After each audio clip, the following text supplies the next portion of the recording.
میرے بھائیو اور دوستو، اللہ تعالیٰ نے انسان کو جسم اور روح ان دو چیزوں کے مرکب سے پیدا فرمایا ہے۔ جسم کے بننے کا نظام اور ہے اور روح کے بننے کا نظام اور ہے۔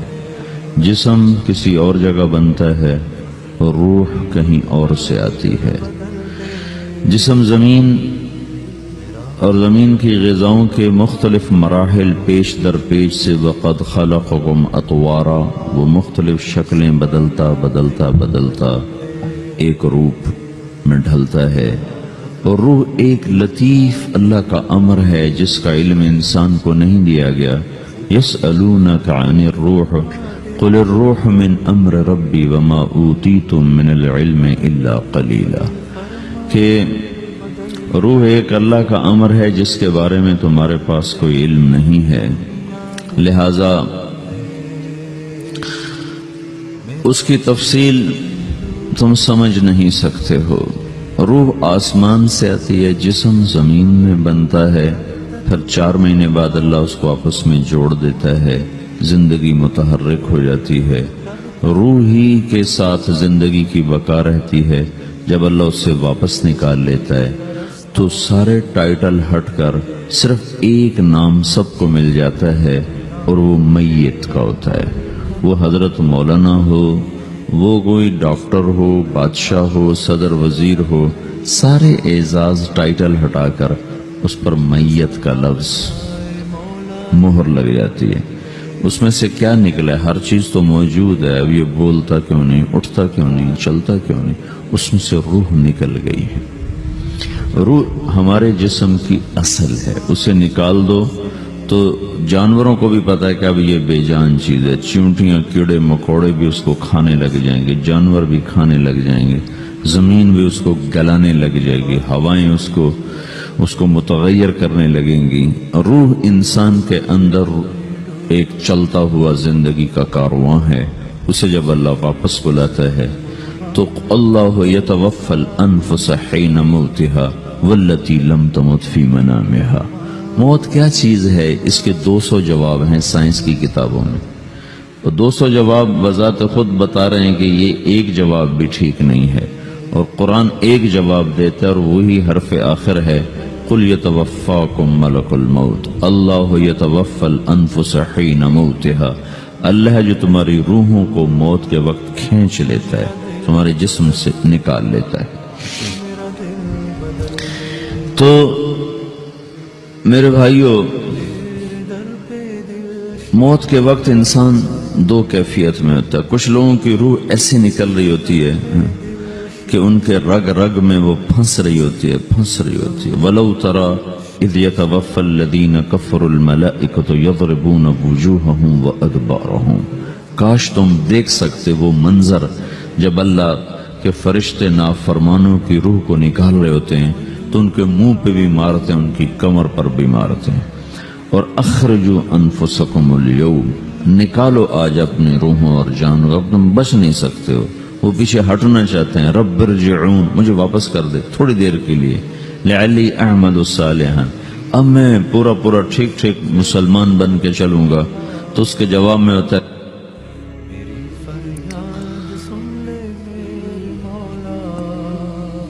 اور حدیث پاک میں آتا ہے کہ ملک الموت اترتا ہے، اس کے ساتھ 4 فرشتے ہوتے ہیں، وہ 4 فرشتے آتے ہیں، اس کی پٹائی شروع کر دیتے ہیں۔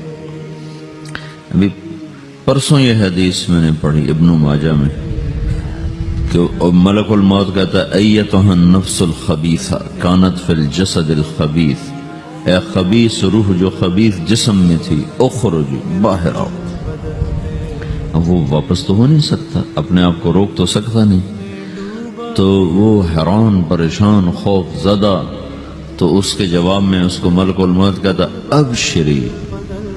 ابشری بحمیم وغساق وآخر من شکلہ ازواج، تیار ہو جا خوفناک عذاب کے لیے اور کھولتے پانیوں کے لیے، کانٹے دار جھاڑیوں کے لیے، اور بے شمار عذاب کی شکلوں کے لیے۔ تو اس کی روح کو جب کھینچتے ہیں تو رگ رگ سے وہ کٹ کے نکلتی ہے، تو سارا وجود زیر و زبر ہوتا ہے،